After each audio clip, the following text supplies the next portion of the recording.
if I wear an ally t-shirt, at least people then know like I'm, that I'm not gay, and I'm also not trying to take away from it or something. You know what I mean? No, that's why I understand what you mean, but no, like to me, ally always kind of seemed like, I support you, but like that's not me though. Y'all have fun.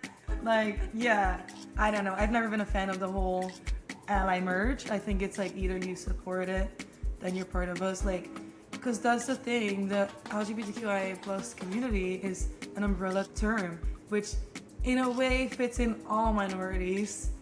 Just anything outside of the heteronormative cis white man society that we live in. Like, it goes against the social norms that we have today.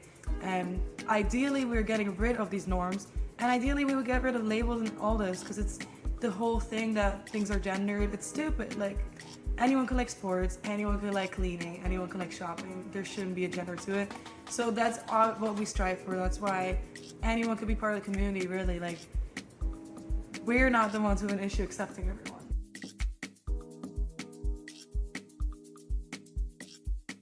Hi, and welcome to No Boundaries, the podcast Mother and Daughter Edition. This is a weekly podcast in which we, a mother and daughter duo, have open and honest conversation, talk about controversial topics while also exploring our bonds. And I'm the mother, and my name is Anusha.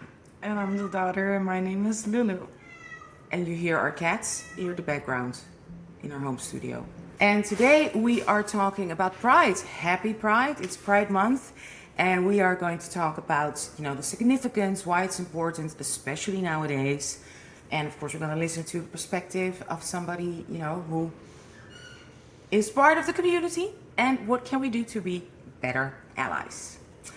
Okay, to start, Lulu, maybe you want to share with us your first Pride Month or Pride celebration when you were, out. My first Pride was 2 years ago, which was like a year after I came out. Because when I came out, it was September, and Pride Month is in June. So yeah, that was my first time going to Pride, and yeah, I had like a lot of fun. It was such a like emotional and beautiful experience to be around a bunch of queer people from the community. And yeah, it was such a nice feeling, and it was amazing. So yeah, it was, I don't know, it was very good. Maybe you can share a little bit more about that, because, as quote unquote straight people, you're always around people who are like you, and, sort of like the whole culture, everything is sort of like made for us. What makes it so beautiful, so incredible to have that month or that experience? Yeah, I don't know, it's a unique experience because we live in a heteronormative society where the norm is straight, and like every single day when I meet new people or in a new environment, I have a decision on whether or not I'm gonna come out to them or when am I gonna tell them this part of my identity. It's constantly something we have to go out of our way to present. It's not the norm, it's not expected, it's not average. So yeah, to have a day where I don't have to worry about any of that, and everyone there is just there celebrating it and out and proud, and there's no questioning of your sexuality or any of that. You can just be yourself for a day. So that makes it very amazing. And I was with some lesbian friends that I had just met not long ago. So that was also my first time hanging out with like a group of lesbians, which was also amazing because up until that day, all my friends had been straight. So that was also very fun. Yeah, you can just connect on a deeper level in that part. Yeah, I can imagine. And how is it, because have you celebrated Pride also in Europe or only in New York? No, this year we're gonna go to Europe, to the Netherlands, August 1st. So this will be my first time experiencing Pride in Europe. Yeah. Yeah. And what makes New York Pride special, or? It's special because everyone from all over the world travels to New York for Pride. It's the last Sunday of the month June, so it's like we ending it with a bang. Like a lot of other Prides have already happened, but ours is like the last day of June. This year is on the 29th, so it's the day before the last day. So yeah, it's special because of the amount of people that are coming. to Pride, and also that I think in general New York City is seen as I would say the most diverse city in America, not only ethnicity wise but also sexuality wise and orientation and identity and gender wise. So therefore, I think it makes it special in New York. Yeah. We all know what kind of, how society is nowadays. And I also saw a lot online of like, people like supporting or not supporting and businesses. Is that something we should even talk about or think about, or is it important just that this month to celebrate and to be... Yeah, it's definitely important to just celebrate. I think I'm taking a queer psychology class now where we learn that actually Pride, the only reason Pride got accepted in New York, and I think in other states as well, was due to neoliberalism. And because neoliberalism basically is about consumerism and consumption, and it focuses on making a profit, a revenue, and individuals having their own market and their own way of making money, with less of a like government restrictions on this market. And markets started seeing the amount of profit they can make from Pride, because such as alcohol brand, almost every alcohol brand was starting to sponsor Pride, which is why they allowed it to become such a big event, because of the profit. And it's one of those things that happens for a lot of minorities fighting for cases or fighting for rights or equality. A lot of times we don't get the result we want, but it doesn't mean we should take it for granted. Like now Pride happened because people saw a market and saw a way to profit us, and in a way are objectifying us to just money or revenue, which is bad, and they don't have good intentions behind it being legal. But at the same time, it is the only way we now get to have such an amazing day for ourselves. And regardless of this backstory, we still get to have so much fun, be ourselves, meet all these amazing people that wouldn't have been possible. So I think when you are a minority and are in such a not position of power, you have to unfortunately be happy with what you can get, and you don't have the privilege or the luxury to criticize whether or not it's genuine or whether or not it's inclusive to everyone.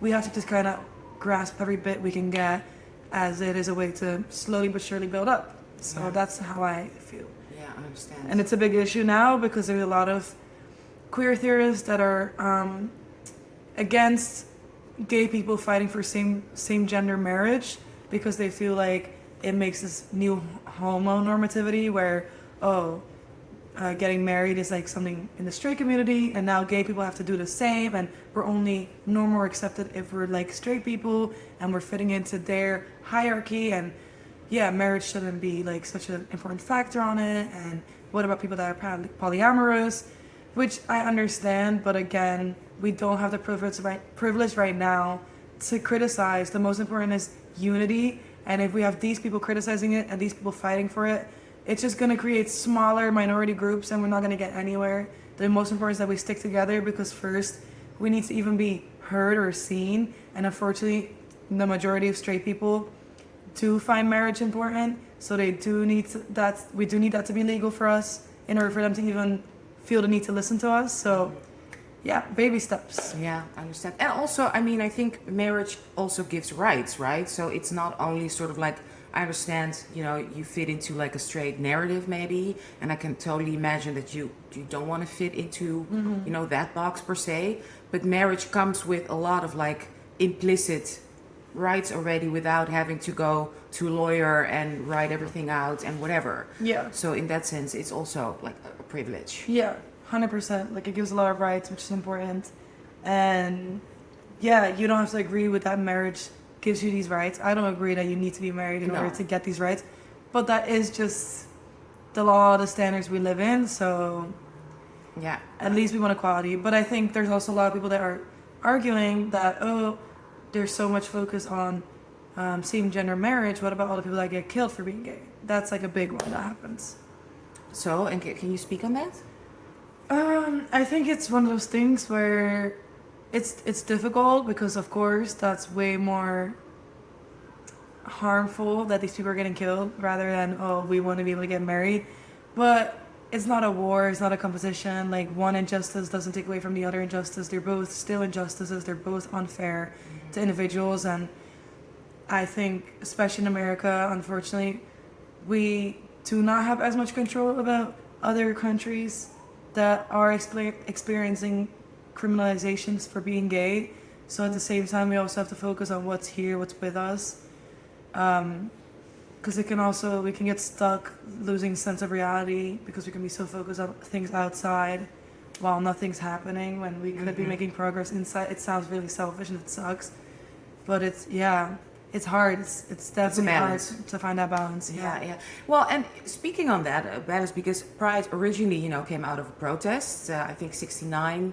Marsha P. Johnson, Sylvia Rivera, and Marsha P. Johnson was a trans woman. Yeah. They were fighting because there were like laws of bars and clubs being raided by the police nonstop. And at some point, at Stonewall Bar in West Village, they protested against it.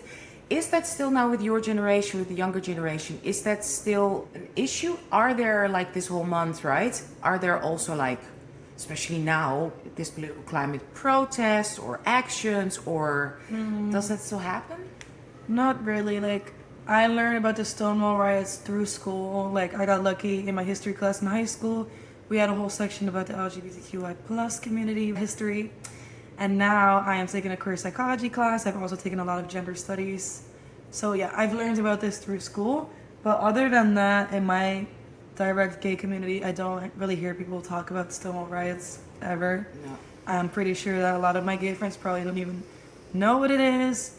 And yeah, it is a new generation where there's way less protests than there were back in like the 70s.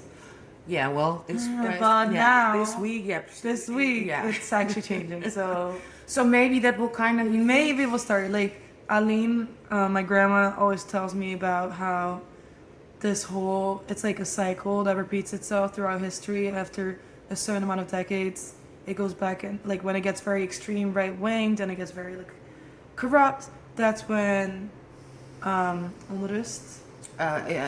restlessness, social restlessness and social will break out. Like there's only so much we can take, then it breaks out, then there's riots and chaos, and then it will narrow down again. She believes that time is coming soon, and so far she's right. So yeah, smart woman. My mother-in-law. Shout out to Aline. Hi Aline. I know you listen to us. Wow. And so this month, what do you like about allies? What is annoying? Because I'm also curious. What is annoying? You're an ally. Yeah, of course I'm an ally. But what should we do? What should we not do? Like for instance, I was like debating today. Oh, should I order an ally T-shirt, or is that annoying when people wear that? Or just give us some of the icks and the do's and the don'ts. I don't know. I feel like for allies, we love the support and we're grateful. It's just one of those things. Don't make it about yourself. That's really all. As long as you don't make it about yourself, some way, shape, or form, we don't mind you at all. Yeah, I think getting an ally shirt, it's a little cringe to me. I'm not the biggest fan, but I would appreciate where it comes from and the kind thoughts you have behind it. So I would definitely tell you like, yes, looks great. But I think if you're an ally, I think it's better to just wear pride clothes in general, or like wear a pride flag, or like bands or bracelet. I don't think the whole ally thing takes away from it, because if you're genuinely an ally, then you wouldn't care. Like, you think we're all equal, so you wouldn't care if random strangers see you with a gay flag and might think that you're one of us. You're also gay. You shouldn't have to care about that if you're a true ally. And it adds on to the fact of unity and everyone being in one community, because that's what we're striving for. We're not striving to be different or to be better. We're striving to be equal. So yeah, I think just wearing regular pride stuff is the move. Okay, and because to be honest, what I'm asking also, like you said, what's so nice about this whole month, and especially the celebrations, the parties, that you don't know, you quote unquote are for that month and where you are the norm, right? Yeah. And so I can imagine that I was just, maybe I'm overthinking it, but like if I wear an ally t-shirt, at least people then know like I'm, that I'm not gay, and I'm also not trying to take away from it or something. You know what I mean? No, that's why I understand what you mean, but no, like to me, ally always kind of seemed like, I support you, but like that's not me though. Y'all have fun. Like, yeah, I don't know. I've never been a fan of the whole ally merge. I think it's like either you support it, then you're part of us. Like, because that's the thing. The LGBTQIA plus community is an umbrella term, which in a way fits in all minorities. Just anything outside of the heteronormative cis white men society that we live in. Like, it goes against the societal norms that we have today. And ideally, we're getting rid of these norms. And ideally, we would get rid of labels and all this, because it's the whole thing that things are gendered. It's stupid. Like, anyone can like sports, anyone can like cleaning, anyone can like shopping. There shouldn't be a gender to it. So that's all what we strive for. That's why anyone could be part of the community, really. Like, we're not the ones who have an issue accepting everyone. So, yeah. Okay, gotcha. And isn't it also sometimes because we've also you and I spoke about it, like sort of differentiation, is that also nice because then you celebrate the diversity, or not? Because you said, yeah, we're all, all part of it. You know what I mean? No, of course, there's definitely need for diversity within the community. And I speak about this often, like, umbrella term comes with a lot of negative effects, because if there were to be one bad incident with someone in the community, it will be a bad influence on all of us. But that's just how it works for minorities in general. Yeah. Like, when they see one minority being a criminal, all minorities are criminals. That's just how it works. So we can't really avoid that. But it can be hard because, for example, me as a lesbian could get confronted about being transgender or gender dysphoria when I have no right to speak on that. I have no type of relation to that. And yeah, I don't know anything to say about that. So it's just like, it's hard because people get put all together in one box when we're not. But when it comes to pride, I think the importance is fighting for love, for freedom, for equality, for being who we want to be and not how society tells us to be. So I think Pride Month and Pride celebration is a little different. It's kind of like, we don't have to fight today, we're just letting go, and we're all celebrating that we are here and we're here to stay. But outside of that, of course, there's definitely like groups and different fights. And yeah, even within the lesbian community, like, lesbians are so different. Like, we're not all one. And not a monolith group. Exactly. For example, my girlfriend grew up in an extremely homophobic environment, and also being the only black person there, so there's intersectionality. You can't differentiate the gay and the black part, like those are together. Thank you. Shout out to Kimberly Crenshaw who came up with that term. And I grew up in Amsterdam, the Netherlands, which was literally the first country in the entire world to legalize same-gender marriage, and then to New York City, which is like the most diverse city ever. So I never had to deal with a lot of homophobia. I never had to deal with being closeted, holding it in. I've never been scared to tell people I am gay. So we have such an opposite experience growing up being gay, and we have such an opposite feeling towards the word lesbian or bisexual or towards any of these terms and how we feel about expressing ourselves. Like, it's so opposite that I could say the only thing we have in common is that we're both part of the community. That's really it. Other than that, we share nothing in common at all. Nothing about our experiences is alike, except we're both queer. That's really it. So it's funny how it's easily categorized in one box when you section it or look into it, we couldn't be more different. Yeah. And when you go out this month, or when you went last, all the times you went, do you feel sort of like this unity wherever you go is good, or do you go to specific places, or how is the atmosphere? Yeah, I feel like unity is good, but there's definitely a segregation within Pride. In the community, specifically the girls and the guys, like, it's very like gay parties where men go, and then there's gay parties where women go. That's definitely a big separation. And yeah, obviously you're gonna have in-group biases. I'm gonna go where the girls are and not where the guys are. That's me. So yeah, I think that's the only difference in it, which is fine. Like, that's okay. Like, you wanna separate with those you're attracted to, do your thing. Like, I don't blame you. I don't think that's a bad thing necessarily, as long as we're all respectful of each other and accepting, which we are. And that's why Washington Square Park is a special place, because that's the only place where everyone comes together. Everyone goes, not only girls and guys, but also all age groups and everything. So yeah, Washington Square Park is a big moment where everyone comes together. I think later in the evening, people go more to their own preferable parties and events. But during the day, we're all there. Yeah.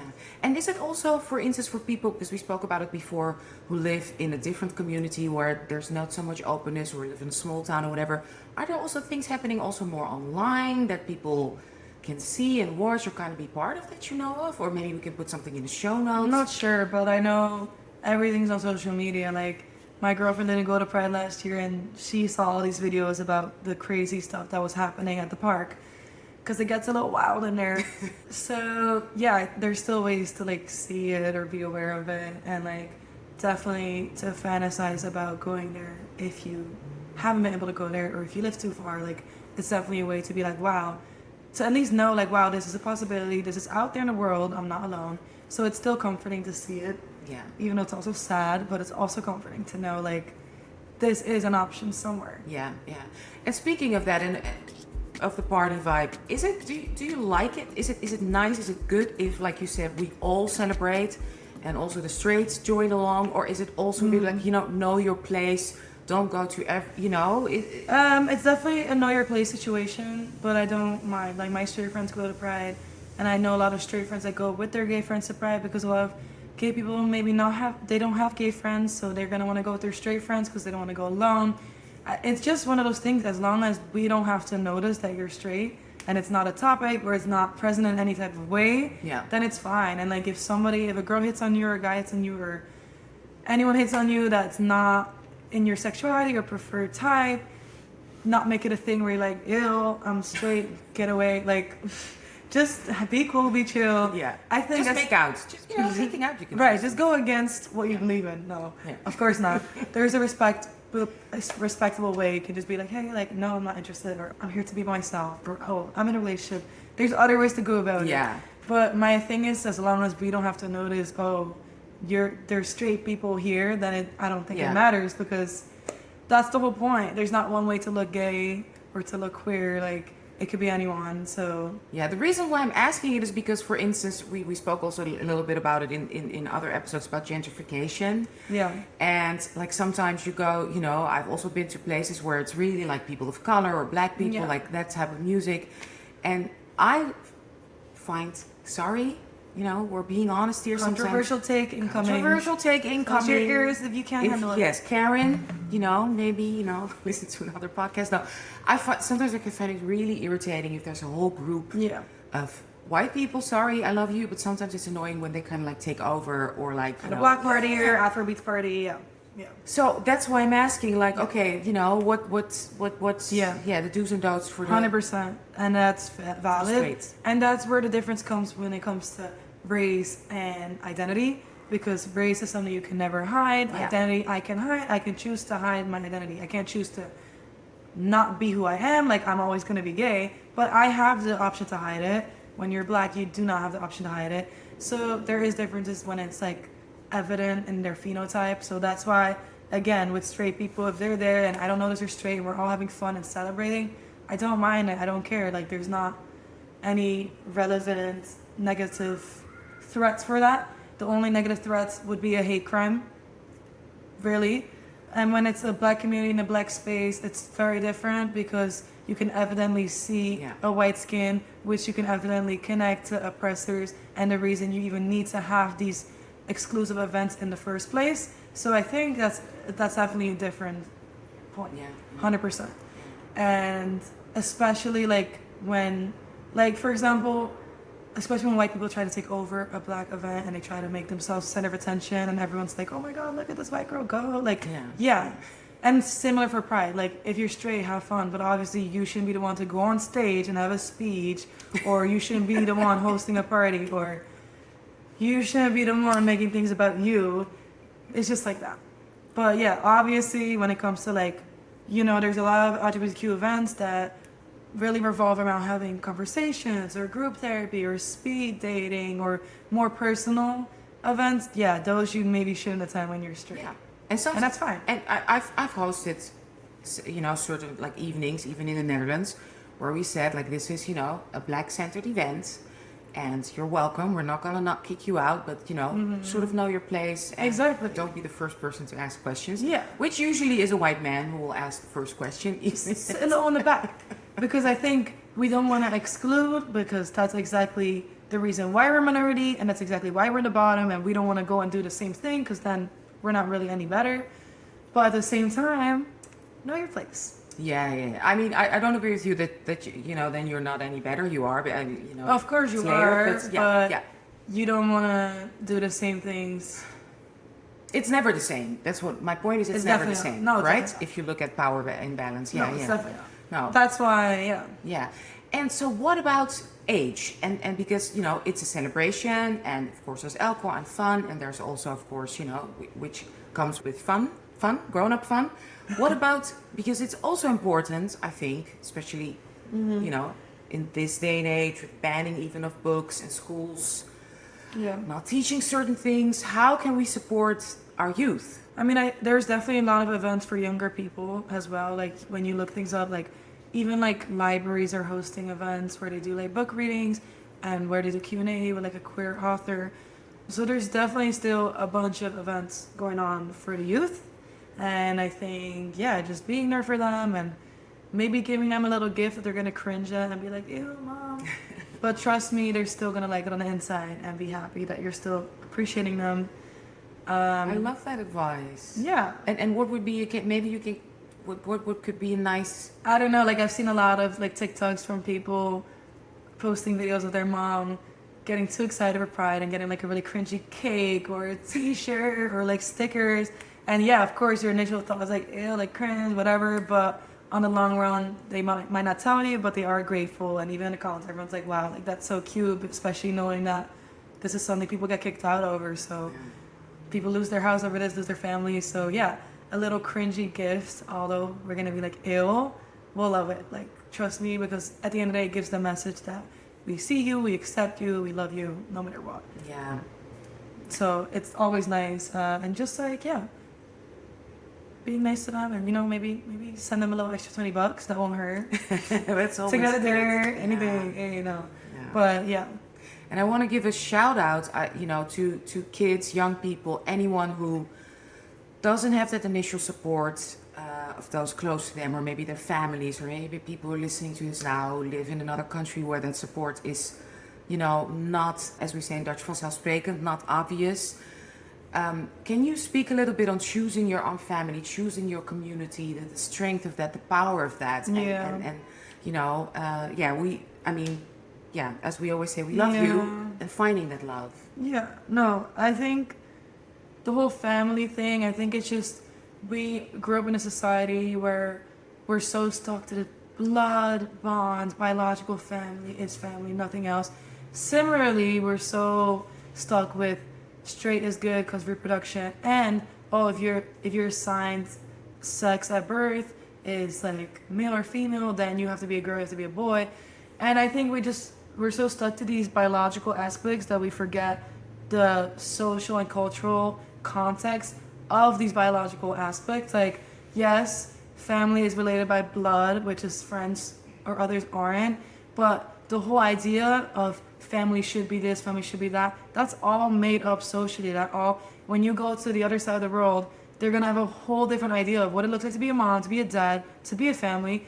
So that's why, you can be so focused on how the right way to do it, but what if you one day get displaced in a whole different country where they believe the opposite? Then everything you worked for is not worth anything over there. And that's just a reminder that it shouldn't take a whole toll on your life where you're so stuck to this idea, because it's made up, it's not real. You can decide for yourself what your family is and what the word family means to you. You can't change who biologically gave birth to you, but you can change who you consider to be your mom figure. And especially when we dissect it, a mom figure is someone who cares for you, who takes care of you, who doesn't judge you, who loves you and accepts you no matter what, who, always takes you in when times get hard. Anyone could be that for you. That doesn't have to be someone who just gave birth to you. Like, there's other ways to have your own family, just like you can be whatever gender you want. It's all made up. So it's all social constructs, all social cultural constructs, and there's so many openings. And that is the beauty, like you said, on social media. You know, we spoke about it in our last episode. There's dangers, but there's also beauty. Hopefully, in people finding their community and finding their which I think is such a beautiful term. Your chosen family. Literally, your chosen family. It's beautiful, and yeah, I think when it comes to gender, sexuality, there's very strict rules on how it should be. And the majority of the world believes, okay, only straight is good. And if you're born as a girl, then you're a girl for the rest of your life. Like, it's binary, it's innate. That's what the majority of the world believes. But we have to also remind ourselves, this is because of colonization. Because of colonization, where a very small percentage of countries in Western Europe took over almost the entire world and made everyone believe what they believe is right, okay? That's why it's the majority, not because that's how naturally it was formed. If you look at evolution, if you look at the history, before colonization, there was so much gender diversity, sexual diversity, different family, different spiritualities, different beliefs, Christianity, and this whole idea of gender norms. This is all through colonization. So we have to remind ourselves, like, it might feel like, oh, the majority thinks this. No, originally, it wasn't the case. This wasn't the case. Yeah. It wasn't. And it's beautiful to also, what I want to say to young people who are searching and figuring it out. And also to parents who are, quote unquote, critical or doubts. Yeah, research other indigenous communities and cultures. And you will be amazed and surprised. I mean, even if you look at the Western culture sort of based on Greeks, okay, Google the Greeks, okay? Yeah. What was considered healthy, quote unquote, normal, quote unquote, sexuality. Google it. Google it. They were hella fruity and incesty, so. Anyways, no, and yeah, like in my career psychology class, we spoke about the Nagia people. I need to look up where they're exactly from. I just know that was what the name was of the community. And it was just to show that in some countries or areas, the word gender, as how we know this word, won't even apply. There's not even a translation for the word. It doesn't exist. And these people were trying to explain that they have male, female, and Magi, and those were the three genders. And they, Americans were trying to be like, oh, so then there's three different genders. Yeah. And they were like, no, these all intertwine, overlap, and they change throughout roles throughout the day. You can't put it as this is this, this is that. Because it's a cycle where you recycle them throughout the day, and you're all of them, but you're not all of them. So therefore, gender doesn't even make sense in their community. So yeah, again, it just shows this is made up. It's not real. It's not real, but you are real. So we want to wish everyone, right, an amazing month, beautiful Pride Month. Enjoy, be who you are. I celebrate you. We celebrate you. Be who you are. Yes, and we'll be back next week. And as I always say, I love you, I love me, and most importantly, we love y'all.